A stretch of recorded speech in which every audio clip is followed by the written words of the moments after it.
सिर्फ इसलिए क्योंकि मैंने 48 साल की एक प्रेग्नेंट औरत को सहारा दे दिया था। मुझे क्या पता था कि वो औरत मुझसे ही चिपक जाएगी। वो कहने लगी कि हमारा बच्चा जल्द ही इस दुनिया में आने वाला है। पहले तो मुझे लगा कि वो मजाक कर रही है, लेकिन अगले ही दिन वो मेरे मोहल्ले तक पहुंच गई। हर दिन बिल्डिंग के नीचे खड़ी होकर मुझे अपना पति बुलाती थी।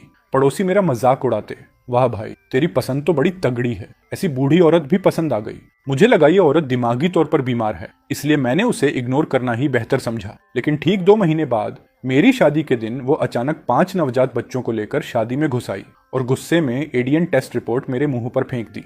99% मैच। वो रोते हुए चिल्लाई, पति जी इस लोमड़ी जैसी औरत में ऐसा क्या है? आप मुझे और बच्चों को ऐसे बेसहारा नहीं छोड़ सकते। मेरी अरबों की संपत्ति वाली होने वाली दुल्हन का चेहरा एकदम पीला पड़ गया। उसने सबके सामने मेरे ऊपर वाइन फेंकी और शादी का जोड़ा पहने पहने ही वहां से भाग गई। उसके बाद मुझे मजबूर होकर उस बूढ़ी औरत से शादी करनी पड़ी। शादी के बाद उन 5 बच्चों को पालने के लिए मैं दिन रात जान तोड़कर काम करता रहा। लेकिन जिस दिन वो 5 बच्चे 18 साल के हुए, उसी दिन उस औरत ने मुझे पूरा का पूरा चूहे मारने की दवा पिला दी। मुझे जमीन पर पेट पकड़कर तड़पते देख वो जोर जोर से हंसने लगी। पति जी तुम जिंदगी भर ये नहीं जान पाओगे कि मैं तुम्हारे बच्चे की माँ कैसे बनी थी। अगले ही पल मेरी आंखों के सामने अंधेरा छा गया। जब मैंने दोबारा आंखें खोली तो पाया कि मैं पुनर्जन्म ले चुका हूँ और मैं वापस उसी दिन पहुंच गया था जिस दिन पहली बार सुपरमार्केट में उससे मुलाकात हुई थी। एक मोटे पेट वाली प्रेग्नेंट औरत अचानक मेरे सामने आई और आह चिल्लाते हुए जमीन पर गिर पड़ी। मैं तुरंत पहचान गया। पिछले जन्म में इसी दिन मैंने 48 साल की गर्भवती औरत वांग शुफेन को सहारा दिया था और उसी पल से मेरी जिंदगी नर्क बन गई थी। वो औरत मेरे पीछे पड़ गई थी, मेरे घर तक पहुंच गई थी, मेरी शादी बर्बाद कर दी थी और फिर पता नहीं कैसे मैं 5 बच्चों का बाप बन गया। मरने से ठीक पहले तक मैं यही सोचता रहा। मैंने उसे कभी छुआ तक नहीं था, फिर वो बच्चे मेरे कैसे हो सकते थे? अरे नौजवान जल्दी जाओ और उसे उठाओ। पास खड़ी एक आंटी की आवाज ने मुझे वर्तमान में वापस खींच लिया। मैंने ध्यान से देखा और एक बात नोटिस की, वांग शुफेन आराम से शेल्फ पकड़कर खुद खड़ी हो सकती थी, लेकिन वो जानबूझकर मेरे सामने गिरी थी ताकि मैं उसे हाथ लगाऊं। क्या ऐसा हो सकता है कि बस शरीर का स्पर्श होते ही उसके पेट में पल रहा बच्चा किसी अजीब तरीके से मुझसे जुड़ जाए? ये सोचते ही मेरे पूरे शरीर में सिहरन दौड़ गई। पिछले जन्म के वो बदसूरत और मोटे बच्चे जो मुझे पापा बुलाते थे मेरी आंखों के सामने घूमने लगे। डर ने मुझे पूरी तरह घेर लिया। नहीं, मैं इस बार इतिहास दोहराने नहीं दूंगा। मैंने ऐसे दिखाया जैसे कुछ देखा ही नहीं। जल्दी से 2 सामान उठाए और मुड़कर चलने लगा। भीड़ तुरंत शोर मचाने लगी। अरे गर्भवती औरत तुम्हारे पास गिरी है, तुम मदद भी नहीं करोगे? जरा भी इंसानियत नहीं है क्या? उठाओ उसे। अगर उसे कुछ हो गया तो जिम्मेदार तुम ही होगे। उनकी बातें सुनकर मैंने दांत भींच ली। ऐसे ढोंगी लोग मैं पिछले जन्म में बहुत देख चुका था, लेकिन इस बार चाहे पूरी दुनिया मुझे गालियां दे, मैं बीच में नहीं पड़ूंगा। मैंने ठंडी आवाज में कहा, मैं उसे क्यों उठाऊं? क्या वो मेरे बच्चे की माँ है? फिर सबकी तरफ देखते हुए बोला, अगर आप लोग इतने दयालु हैं तो खुद जाकर उठाइए। एक बूढ़ा आदमी जिसने चश्मा पहन रखा था गुस्से से लाल हो गया। नौजवान इतना पत्थर दिल मत बनो, वो प्रेग्नेंट है। अगर उसका गर्भपात हो गया तो? मैंने बिना झिझक जवाब दिया, उससे मेरा क्या लेना देना। लेकिन अगले ही पल वो बूढ़ा आदमी सीधे मेरी तरफ बढ़ा और मेरा हाथ पकड़ने लगा। नहीं, वो तुम्हारे पास गिरी है, इसलिए तुम्हें ही उसे उठाना होगा। तुम मर्द हो या नहीं, इतनी भी जिम्मेदारी नहीं है। ये देखकर वांग शुफेन की आंखों में एक चालाक मुस्कान चमक गई। मेरी सतर्कता तुरंत चरम पर पहुंच गई। क्या वो इसी पल का इंतजार कर रही थी? क्या वो चाहती थी कि मुझे मजबूर करके उसके शरीर को छुआ जाए? पिछले जन्म में चूहे की दवा से तड़पकर मरने का दृश्य फिर से मेरी आंखों के सामने आ गया। मैंने अब और देर नहीं की। दांत भींच कर तुरंत फैसला लिया। मैं लड़खड़ाने का नाटक करते हुए सीधे पास की शेल्फ से टकरा गया। धड़ाम! जोरदार आवाज के साथ मैं सिर पकड़कर जमीन पर गिर पड़ा। पूरा सुपरमार्केट एकदम शांत हो गया। मैंने सिर उठाकर जोर से पूछा, अब क्या? अब भी मुझसे उसे उठवाओगे? वांग शुफेन कुछ सेकंड तक हक्का बक्का खड़ी रही, फिर उसका चेहरा बदसूरत हो गया और वो खुद ही उठकर वहां से चली गई। मैंने राहत की सांस ली। लगता है ये तरीका काम कर गया। मैंने तब तक इंतजार किया जब तक वो सुपरमार्केट से बाहर नहीं निकल गई, फिर खुद उठा ताकि दोबारा उससे सामना न हो। मैंने कंपनी में लंबी छुट्टी की अर्जी डाल दी और जल्दी से सामान खरीदकर घर लौट आया। लेकिन मुझे क्या पता था, अगली सुबह जब मैं पार्सल लेने नीचे उतरा तो बिल्डिंग के गेट पर वही मोटा चेहरा मेरा इंतजार कर रहा था। वांग शुफेन, पति जी। मुझे देखते ही वो ऐसे दौड़ी जैसे डूबते को सहारा मिल गया हो। अपना बड़ा सा पेट संभालते हुए सीधे मेरी तरफ भागी। मैं डर के मारे पीला पड़ गया, मुड़कर भागा और पूरी स्पीड से सीढ़ियां चढ़ गया। लेकिन इससे भी ज्यादा डरावनी बात यह थी कि उस औरत ने हमारे मोहल्ले के गेट पर ही डेरा डाल लिया। उसने एक बड़ा सा बोर्ड बनवाया जिस पर लिखा था, हजारों मील दूर से अपने पति की तलाश में। उस पर मेरी फोटो भी चिपका दी गई थी। फिर वो रोज गेट पर बैठ जाती और हर आने जाने वाले से कहती, मेरा पति यहीं रहता है, बच्चा पैदा होने वाला है, लेकिन वो मुझे अपनाने को तैयार नहीं। बहुत से राहगीरों को उस पर तरस आ गया। कोई उसे खाना देता, कोई पानी। कुछ लोगों ने वीडियो बनाकर इंटरनेट पर भी डाल दिया। मेरी खिड़की से नीचे खड़ी उस घिनौनी औरत को देखकर मुझे इतना गुस्सा आया कि मन किया सीधे बिल्डिंग से कूद जाऊं। तभी अचानक फोन बजा। कॉल मेरी मंगेतर लिन युवेई की थी। ये इंटरनेट पर जो वीडियो घूम रहा है वो क्या है? कौन सा वीडियो?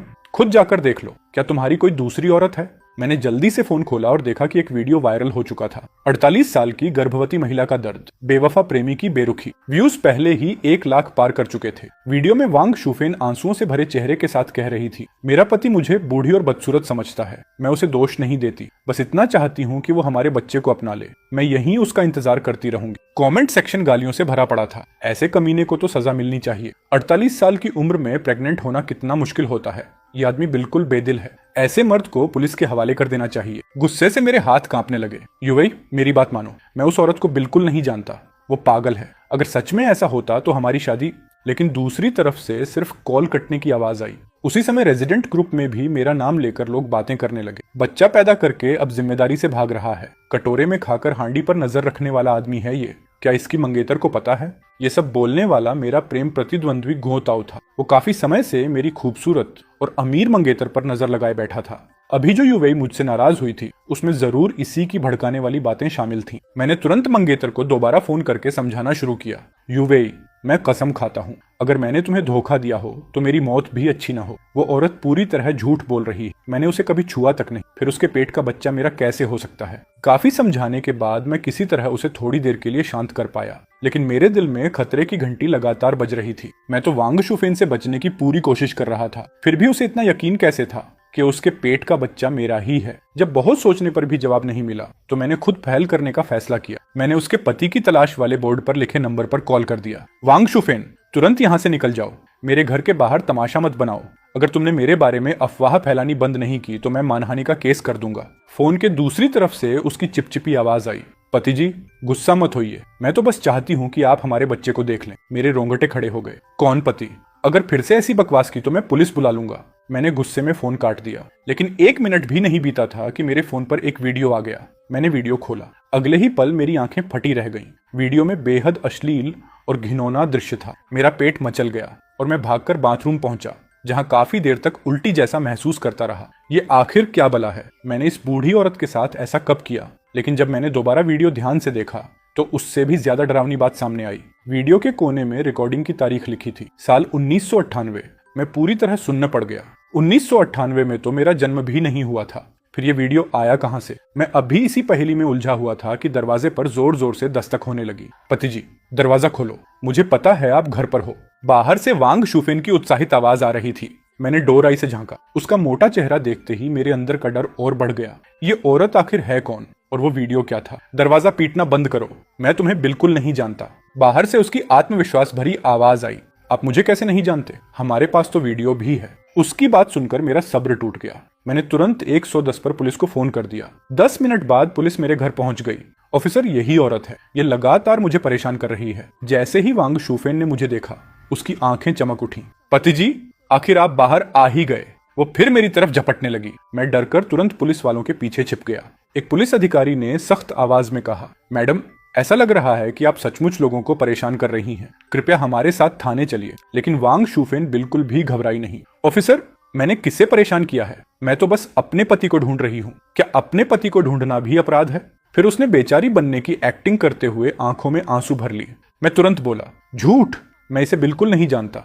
ये अपना पेट लेकर घूम रही है और सबको बता रही है कि मैं इसका पति हूँ। ये कहती है कि पेट में पल रहा बच्चा मेरा है। अब तो मेरी मंगेतर भी मुझसे रिश्ता तोड़ने वाली है। ये कम से कम चरित्र हनन और बदनामी तो है ही।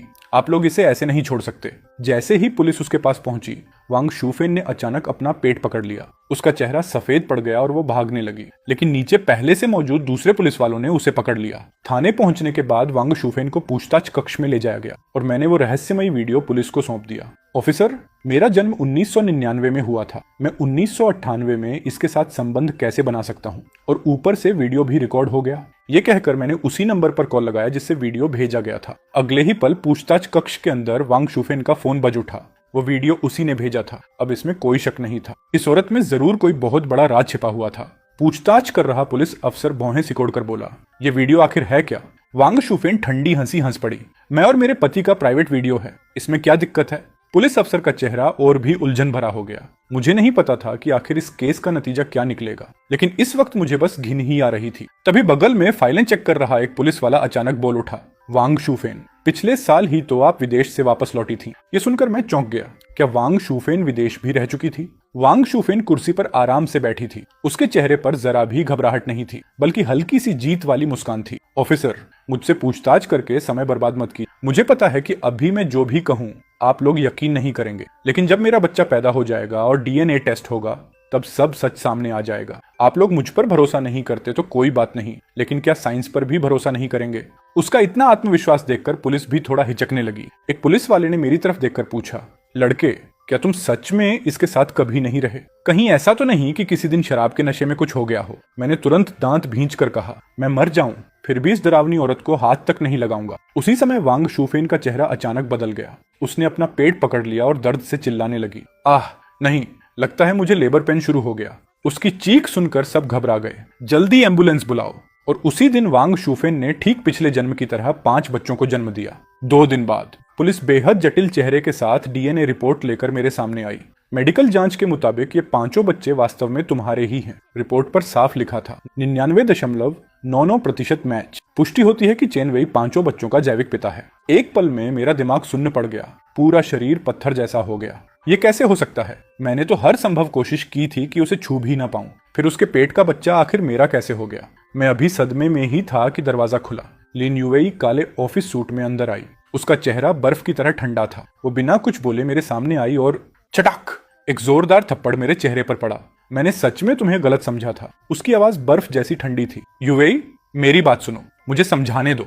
मैंने सच में समझाने की जरूरत नहीं है। उसने मेरी बात बीच में ही काट दी। डीएनए रिपोर्ट सामने रखी है, अब तुम और क्या सफाई दोगे? मैं आज से हमारी शादी रद्द करती हूँ और आज के बाद हम कभी नहीं मिलेंगे। मैं अपने सारे रिश्तों और संपर्कों का इस्तेमाल करूंगी ताकि तुम जिन्हाई शहर में टिक भी ना सको। ये कहकर वो मुड़ी और बिना पीछे देखे चली गई। मैं उसके पीछे भागना चाहता था, लेकिन पुलिस ने मुझे रोक लिया। मिस्टर चेन, अब जब तुम बच्चों के पिता साबित हो चुके हो तो तुम्हें अपनी जिम्मेदारी निभानी चाहिए। मैंने उनकी बातों पर ध्यान ही नहीं दिया, बस युवेई की दूर जाती हुई पीठ को देखता रहा। दिल ऐसा लग रहा था जैसे कोई चाकू से काट रहा हो। पिछले जन्म का वही दुस्वप्न फिर से शुरू हो चुका था।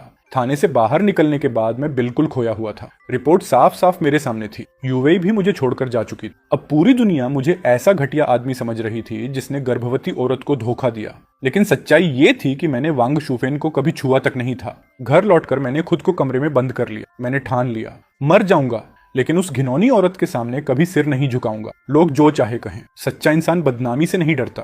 लेकिन सिर्फ 2 दिन बाद नीचे सड़क से लाउडस्पीकर की तेज आवाज आने लगी। मैंने खिड़की से झांक कर देखा और गुस्से से लगभग खून थूक देता। वांग शूफेन 5 नवजात बच्चों को लेकर सड़क के बीचों बीच बैठी हुई थी। वो जोर जोर से चिल्ला रही थी, लोगों जरा देखिए, मेरे पति ने मुझे और मेरे बच्चों को छोड़ दिया है। उसने दूसरी औरत चुन ली और हमें मरने के लिए छोड़ दिया।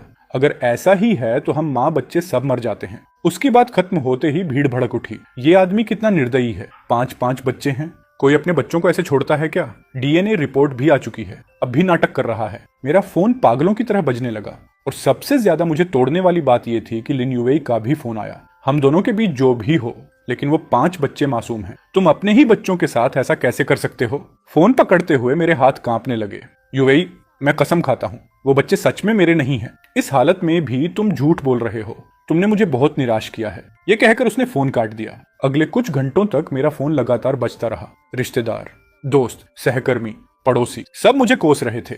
मैं लगभग पागल होने की कगार पर पहुंच गया था। तभी अचानक मेरे दिमाग में एक ख्याल कौंधा। अगर साइंस साबित कर रही है कि वो बच्चे मेरे हैं, अगर पूरी दुनिया वांग शूफेन की बात पर यकीन कर रही है, तो जरूर इसके पीछे कोई बड़ा राज छिपा है, जैसे कोई जादू या बेहद चालाक ट्रिक। जरूर कोई ऐसा खेल चल रहा था जिसके बारे में मुझे पता नहीं था। मैंने तुरंत इंटरनेट खोला और इलाके की सबसे मशहूर प्राइवेट डिटेक्टिव एजेंसी ढूंढी। नंबर मिलते ही मैंने कॉल लगा दिया। क्या ये मिंगयुआन इन्वेस्टिगेशन ऑफिस है? जी सर, बताइए हम आपकी क्या मदद कर सकते हैं? मैंने बिना देर किए कहा, मुझे एक इंसान की पूरी जांच करवानी है। कृपया वांग शूफेन की पूरी बैकग्राउंड, उसका अतीत, उसकी गतिविधियां, उसका काम, सब कुछ पता लगाइए। जितनी ज्यादा डिटेल होगी उतना बेहतर होगा। आप चिंता मत कीजिए, हम पूरी कोशिश करेंगे आपकी मदद करने की, लेकिन पहले हमें पूरी स्थिति विस्तार से बताइए। मैंने पूरी कहानी शुरू से आखिर तक डिटेल में सुना दी। फोन के दूसरी तरफ कुछ सेकंड तक सन्नाटा रहा। फिर डिटेक्टिव बोला, मिस्टर चेन, आपका मामला सच में बहुत असामान्य है। हम तुरंत जांच शुरू करते हैं। फोन कटने के बाद पहली बार मुझे उम्मीद की एक हल्की किरण दिखाई दी। शायद अब सच सामने आने वाला था। 3 दिन बाद प्राइवेट डिटेक्टिव लियू मिंग का फोन आया। मिस्टर चेन, वांग शुफेन के पेट में पल रहे बच्चे का आपसे क्या संबंध है? इस बारे में हमारी जांच में बड़ी प्रगति हुई है। फोन ज्यादा देर नहीं चला, लेकिन कॉल खत्म होते ही मैं वहीं जड़ होकर खड़ा रह गया, क्योंकि जो सच सामने आया था वो मेरी कल्पना से भी ज्यादा चौंकाने वाला था। मैं अभी खुद को संभाल भी नहीं पाया था कि बाहर से जोर जोर से दरवाजा पीटने की आवाज आने लगी। चेन वेई, बाहर निकल हरामखोर। मैंने डोर आई से झांका। बाहर काफी सारे लोग जमा थे। उनके बीच सबसे आगे मेरा प्रेम प्रतिद्वंद्वी घुओ ताओ खड़ा था। उसके साथ कुछ तमाशबीन और कई इंटरनेट ब्लॉगर भी थे। बेवफा आदमी, बाहर निकल। तेरे 5 बच्चे दूध के लिए तरस रहे हैं। अब भी छिपेगा? मर्द कहलाने लायक है तू? बीवी और बच्चों को सड़क पर छोड़ दिया। ये घरेलू हिंसा है, कानूनन अपराध है। बाहर से आती गुस्से भरी आवाजें सुनकर मैं हल्का सा मुस्कुराया। इन लोगों को दूसरों के खून से बने बन खाकर मजा आता था, लेकिन अब मुझे डर नहीं लग रहा था। मैंने सीधे दरवाजा खोल दिया। क्या है? इतना शोर क्यों मचा रखा है? अगर हद पार की तो पुलिस बुलाकर गैर कानूनी घुसपैठ का केस कर दूंगा। गोताओं ने जमीन पर थूकते हुए कहा। अपने बच्चों को छोड़कर भाग रहा है और ऊपर से पुलिस की धमकी दे रहा है। अभी हमारे साथ चल और अपनी बीवी बच्चों को घर ले जा। कुछ लोग मुझे पकड़कर खींचने लगे। मैंने झटके से हाथ छुड़ा लिया। छोड़ो, मैं खुद चल सकता हूँ। सब हैरान रह गए। उन्हें उम्मीद नहीं थी कि मैं इतनी आसानी से मान जाऊंगा। गोताओ हंस पड़ा। यही ठीक है, बहन वांग तुम्हारा इंतजार कर रही है। मैंने उसकी बात का जवाब नहीं दिया। मेरे दिमाग में सिर्फ डिटेक्टिव की बताई हुई बातें घूम रही थी। कुछ देर बाद हम लोग उस लॉज पर पहुंचे जहां वांग शुफेन ठहरी हुई थी। जैसे ही मैंने दरवाजा खोला, वांग शुफेन की आंखें चमक उठी। वो खुशी से लगभग उछल पड़ी। पति जी, आखिर आप आ ही गए। वो बाहें फैलाकर मेरी तरफ झपटी। मैं डरकर तुरंत पीछे हट गया। मुझे हाथ मत लगाना। चेन वेई, तू अपनी बीवी से ऐसा व्यवहार करता है? गुओ ताओ ने गुस्से में मुझे लात मार दी। मैं पलटकर जवाब देने ही वाला था कि बाहर से हाई हील्स की आवाज सुनाई दी। मैंने मुड़कर देखा। लिन युवेई सफेद ड्रेस पहनकर अंदर आई, लेकिन उसका चेहरा पहले से काफी कमजोर और थका हुआ लग रहा था। उसे देखकर मेरे दिल में दर्द उठा। तभी गुओ ताओ मेरे सामने आकर खड़ा हो गया। चेन वेई, तू अभी भी नहीं समझा? पीछे खड़ी बहन वांग तेरी पत्नी है। झूले में पड़े ये 5 बच्चे तेरे अपने बच्चे हैं। तुझे अपनी फैमिली की कद्र नहीं, लेकिन दिन रात किसी और की गर्लफ्रेंड के सपने देखता रहता है। किसी और की गर्लफ्रेंड मतलब मेरी मंगेतर? सबसे ज्यादा चौंकाने वाली बात यह थी कि लिन युवेई ने उसे रोका तक नहीं। गुओ ताओ, युवेई की तरफ देखते हुए मैं कुछ कहना चाहता था, लेकिन उसने मुझे ठंडी नजर से देखा। तुमने मुझे बहुत निराश किया है। हाल ही में मैं और गुओ ताओ एक दूसरे को समझने की कोशिश कर रहे हैं। ये सुनकर गुओ ताओ का चेहरा खुशी से खिल उठा। युवेई, देखो इसकी हालत। ये अब तुम्हारे लायक कहाँ रह गया है? मेरे हाथ गुस्से से कांपने लगे, लेकिन तभी वांग शुफिन अचानक आगे आ गई। उसने उंगली दिखाकर लिन युवेई को गाली देना शुरू कर दिया। अरे लोमड़ी औरत, अच्छा हुआ तुझे अक्ल आ गई और तू मेरे पति से दूर हो गई, वरना मैं तेरी टांगें तोड़ देती। ये देखकर मेरा गुस्सा आखिर फट पड़ा। मैं जोर से चिल्लाया, बस बहुत हो गया। मुझे सिर्फ 3 दिन दो। 3 दिन के अंदर मैं साबित कर दूंगा कि ये 5 बच्चे मेरे नहीं हैं। कमरे में मौजूद सभी लोग एक दूसरे का चेहरा देखने लगे। स्पष्ट था कि किसी को मेरी बात पर यकीन नहीं था। देखो इस कमीने को, इतने सबूतों के बाद भी झूठ बोल रहा है। डीएनए रिपोर्ट सामने पड़ी है। लेकिन उसी समय मैंने देखा, वांग शुफेन की आंखों में पहली बार घबराहट की झलक दिखाई दी। ऐसी घबराहट जो मैंने पहले कभी नहीं देखी थी। मैं अपनी बात कहकर तुरंत वहां से निकल गया। अजीब बात यह थी कि इस बार वांग शुफेन मेरे पीछे नहीं आई। वो बस वहीं खड़ी रही और मुझे जाते हुए देखती रही। घर पहुंचकर मैंने फोन खोला। इंटरनेट पूरी तरह फट चुका था। एक वीडियो वायरल हो चुका था। 48 साल की महिला ने 5 बच्चों को जन्म दिया। असली पिता निकला 20 साल का युवक। वीडियो 10 लाख व्यूज पार कर चुका था। कमेंट सेक्शन गालियों से भरा पड़ा था। ऐसे कचरे को सड़क पर ट्रक कुचल देना चाहिए। इन 5 मासूम बच्चों का क्या कसूर है? इतना घटिया बाप मैंने कभी नहीं देखा। सबसे बुरी बात यह थी कि किसी ने मेरी सारी निजी जानकारी इंटरनेट पर लीक कर दी थी। मेरा नाम, पता, फोन नंबर, यहाँ तक कि मेरी माँ का नंबर भी। फोन लगातार बज रहा था। हर कॉल किसी अनजान नंबर से आती और आते ही गालियां शुरू हो जाती। चेन वेई, तू इंसान है भी या नहीं? 5 बच्चों को छोड़ दिया, तेरी इंसानियत मर गई क्या? मैं एक एक कॉल काटता रहा, लेकिन फोन रुकने का नाम ही नहीं ले रहा था। सबसे ज्यादा दर्द तब हुआ जब गांव में रहने वाली मेरी माँ का फोन आया। वो रो रही थी। बेटा, पूरे गांव में तेरी बातें हो रही हैं, आखिर हुआ क्या है? मैंने जल्दी से कहा, माँ, इंटरनेट की अफवाहों पर भरोसा मत करना, मुझे फंसाया जा रहा है। लेकिन बेटा, वो डीएनए रिपोर्ट। माँ, मैंने उसकी बात काट दी। मुझ पर भरोसा करो, बस मुझे थोड़ा समय और दो, मैं अपनी बेगुनाही साबित करके रहूंगा। मैं अंधेरे कमरे में चुपचाप बैठा रहा। पिछले कुछ दिनों की सारी बेइज्जती, गुस्सा और दर्द मेरे सीने में उबल रहा था। लेकिन अब मुझे पता था, बहुत जल्द सारे सवालों का जवाब मिलने वाला है। अगली सुबह फोन बजा। मिस्टर चेन, हमारी जांच पूरी हो गई है। जैसा हमने अनुमान लगाया था, आपकी बेगुनाही साबित होने वाली है। बहुत बढ़िया। मैं खुशी से लगभग उछल पड़ा।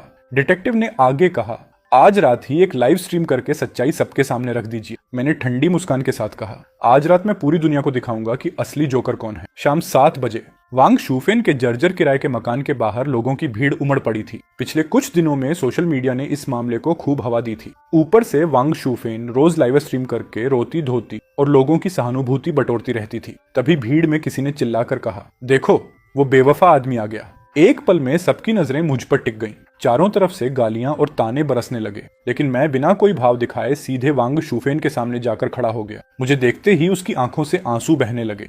वो धड़ाम से घुटनों के बल बैठ गई और मेरे सामने सिर पटकने लगी। पति जी, प्लीज हमें मत छोड़िए, मैं कुछ भी कर लूंगी, बस मुझे और बच्चों को मत छोड़िए। उसके सिर पटकने की आवाज लगातार गूंज रही थी। भीड़ और भड़क गई। अरे इंसान है कि जानवर? औरत तेरे सामने घुटनों पर गिर गई। डीएनए रिपोर्ट सामने पड़ी है, अब भी मुकरना चाहता है? घुओ ताओ भी उछल पड़ा। उसने डीएनए रिपोर्ट हवा में लहराई। 99.99% मैच। अब बोल, इसका क्या जवाब है? मैं ठंडी हंसी हंस फिर अपने बैग से मोटी फाइल निकाली। पहला दस्तावेज उठाकर सीधे घुओ ताओ के चेहरे पर फेंका। हाँ, ये सही है। मेरा और इन 5 बच्चों का डीएनए 99.99% मैच करता है। लेकिन ये भी देखो, मैंने दूसरा दस्तावेज निकाला। इन 5 बच्चों का और मेरे पिता चेन जियानगो का डीएनए भी 99.99% मैच करता है। घुओ ताओ का चेहरा तुरंत बदल गया। वो कांपते हाथों से रिपोर्ट देखने लगा। मैंने ऊंची आवाज में कहा, ये बच्चे मेरे नहीं हैं, असल में ये मेरे पिता के बच्चे हैं, या यूं कहो कि मेरे पिता के दान किए गए स्पर्म से पैदा हुए बच्चे हैं। मेरी बात सुनते ही पूरा माहौल एकदम शांत हो गया। चारों तरफ सन्नाटा छा गया। हर कोई स्तब्ध रह गया। घुओ ताओ का चेहरा राख जैसा पड़ गया। नहीं, ये असंभव है। तूने जरूर नकली रिपोर्ट बनवाई है। मैं हंस पड़ा।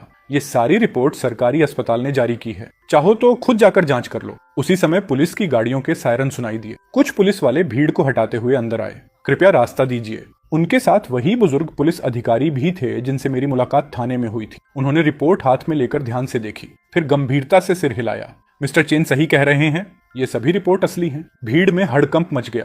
पुलिस अधिकारी ने गला साफ किया और कहा, हमारी जांच के अनुसार सच्चाई ये है। 3 साल पहले मिस्टर चेन के पिता चेन जियानगो ने शहर के अस्पताल में स्पर्म डोनेट किया था। वांग शूफेन ने आर्टिफिशियल इंसेमिनेशन के जरिए गर्भधारण किया। इन 5 बच्चों का जैविक पिता दिवंगत चेन जियानगुओ है, न कि चेन वेई, क्योंकि चेन वेई और उनके पिता के बीच रक्त संबंध है, इसलिए डीएनए रिपोर्ट में समानता दिखाई दी। ये सुनते ही वांग शूफेन का चेहरा पूरी तरह सफेद पड़ गया। वो धम्म से जमीन पर गिर पड़ी। पुलिस अधिकारी आगे बोले, वांग शूफेन पहले विदेश में अवैध मजदूरी करती थी, बाद में वहां गुजारा न होने पर वापस देश लौट आई, लेकिन उसके पास 5 बच्चों को पालने की क्षमता नहीं थी, इसलिए उसने अस्पताल के एक कर्मचारी को रिश्वत देकर स्पर्म डोनर की जानकारी हासिल की। उसका असली निशाना चेन जियानगुओ से पैसे वसूलना था, लेकिन 1 साल पहले उनकी सड़क दुर्घटना में मृत्यु हो गई। इसके बाद इसने चेन वेई को निशाना बनाया। इसने एक नकली निजी वीडियो तैयार किया और चेन वेई पर बच्चों की जिम्मेदारी थोपने की कोशिश की।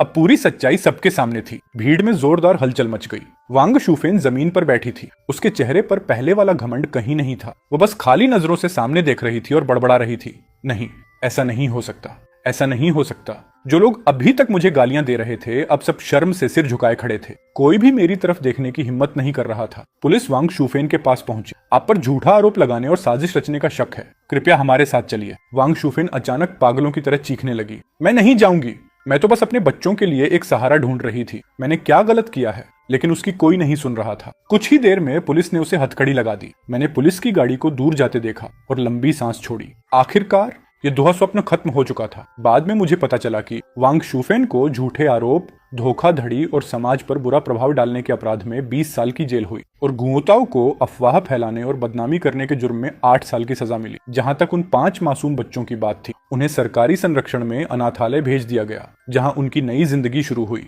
धीरे धीरे भीड़ भी छंट गई। सब कुछ फिर से शांत हो गया। मैं वहां से जाने ही वाला था कि पीछे से एक परिचित आवाज आई, चेन वेई। मैंने मुड़कर देखा। थोड़ी दूर लिन युवेई खड़ी थी। चांदनी उसके ऊपर पड़ रही थी। वो किसी फरिश्ते जैसी खूबसूरत लग रही थी। युवेई, वो जल्दी से मेरे पास आई। उसकी आंखों में आंसू भरे थे। मुझे माफ कर दो, मुझे तुम पर शक नहीं करना चाहिए था। जब पूरी दुनिया तुम्हारे खिलाफ थी, तब मुझे तुम्हारे साथ खड़ा होना चाहिए था। मैं हल्का सा मुस्कुराया। कोई बात नहीं, मैं तुम्हें दोष नहीं देता। सच कहूं तो मैं खुद भी लगभग पागल हो गया था। युवेई ने मेरा हाथ कसकर पकड़ लिया। चेन वेई, क्या हमारी शादी अब भी हो सकती है? मैंने उसे धीरे से अपनी बाहों में भर लिया। बिल्कुल, मैं बहुत समय से तुम्हारे मुंह से यही सुनना चाहता था। 1 महीने बाद हमने अपनी तय योजना के अनुसार भव्य शादी की। शादी में सफेद वेडिंग ड्रेस पहने युवई को देखकर मेरे मन में अनगिनत भाव उमड़ पड़े। अगर मुझे दूसरा जीवन न मिला होता, अगर मैं इस भयानक परीक्षा से न गुजरा होता, तो शायद मैं कभी समझ ही नहीं पाता कि जिंदगी में सबसे कीमती चीज क्या होती है। अब सारे काले बादल छंट चुके थे, धूप फिर से चमक रही थी और हमारी खूबसूरत जिंदगी अभी बस शुरू ही हुई थी।